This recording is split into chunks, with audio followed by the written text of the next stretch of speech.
అహ్మదాబాద్ విమాన ప్రమాదంలో మృతదేహాలను గుర్తించడం కష్టంగా మారింది. విమానం పేలిపోవడంతో ప్రయాణికులంతా గుర్తుపట్టలేని విధంగా కాలిపోయారు. దీంతో మృతదేహాలను గుర్తించడం అసాధ్యంగా మారింది. DNA పరీక్షలు నిర్వహించి మృతదేహాలను కుటుంబ సభ్యులకు అప్పగిస్తున్నారు. ఇప్పటివరకు 10 మృతదేహాలు గుర్తించగా అందులో 6 మృతదేహాలను కుటుంబ సభ్యులు బంధువులకు అప్పగించారు. 200 మంది నుంచి DNA శాంపిల్స్ సేకరించారు అధికారులు. ప్రమాదంలో విదేశీయులు కూడా మృతి చెందడంతో వారి DNA శాంపిల్స్ పరీక్షలకు కూడా చాలా సమయం పట్టే అవకాశం కనిపిస్తోంది.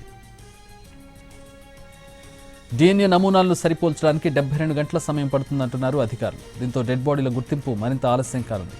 చివరి చూపు కూడా నోచుకోలేక తమ వారెవరో తెలియక కుటుంబ సభ్యులు కన్నీరు మున్నీరవుతున్నారు. మృతదేహాల కోసం ఆసుపత్రి ముందు ఎదురు చూస్తున్నారు. మరోవైపు మెడికల్ కాలేజీ భవనంపై విమానం కూలడంతో పలువురు మెడికల్ ప్రాణాలు కోల్పోయారు. గాయపడ్డ వారికి ఆసుపత్రిలో చికిత్స అందిస్తున్నారు.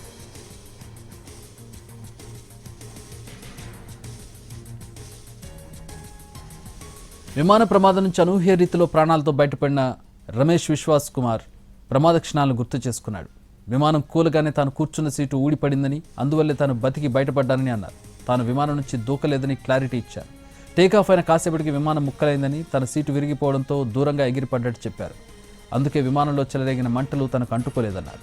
అంతా తన కళ్ల ముందే జరిగిందని, ఎలా బతికానో అర్థం కావడం లేదని అన్నారు. తాను చనిపోయానని అనుకున్నానని, కళ్ళు తెరిచి చూసేసరికి హాస్టల్ భవనం శిథిలాలు ఉన్నట్టు తెలిపారు. విశ్వాస్కు ఎలాంటి ప్రాణాపాయం లేదని డాక్టర్లు తెలిపారు. ప్రస్తుతం కోలుకుంటున్న రమేష్ను త్వరలోనే పోలీసులు దర్యాప్తు కమిటీ ప్రశ్నించే అవకాశం ఉంది.